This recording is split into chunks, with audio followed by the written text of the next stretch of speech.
এই জালেম সরকার থাকাকালীন ৩৫,০০০ কোটি টাকা দিয়ে বই ছাপাইছে মামুদের কাছ থেকে। ৩৫,০০০ কোটি টাকা দিয়ে বই ছাপাইছে। রাগ করবেন না, শিক্ষানীতির এই অবস্থা কেন? মামুদের সাজেশন অনুযায়ী শিক্ষানীতি সাজাইছে।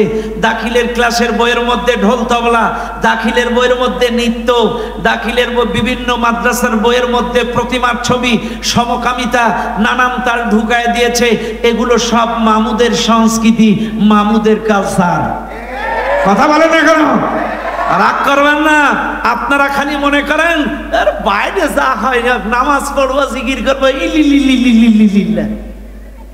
জিকির করে জান্নাতে যাবেন। শিক্ষানীতি 12টার জায়গায় 13 কোটায়, অর্থনীতি শেষ, রাজনীতি শেষ, সবকিছু মামুদের ইশারায় হচ্ছে। আর আপনি মসজিদে বসে ইল্লি।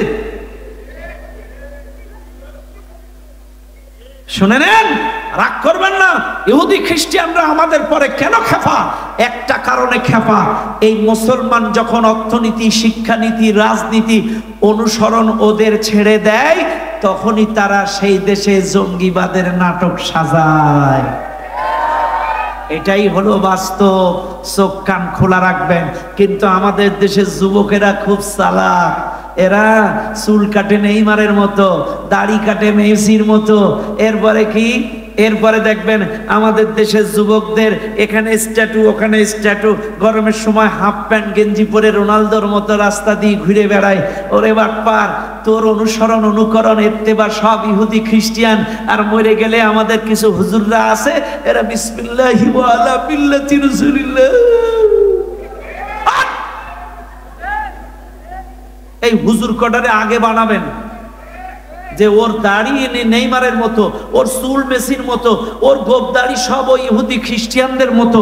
আর মরে গেলে কয় নবীর মিল্লাতের লোক, বিসমিল্লাহি ওয়া আলা মিল্লাহ। আরে বাটপার। আপনাদের বলছে ও যুবক, এই দেশে যতগুলো হেয়ার কাটিং সেলুন আছে, সেলুন, ওই সেলুনে যতগুলো চুল কাটার ডিজাইন আছে, সব ইহুদিদের ডিজাইন। কোন মুসলমানের ডিজাইন চুল কাটার দোকানে নাই।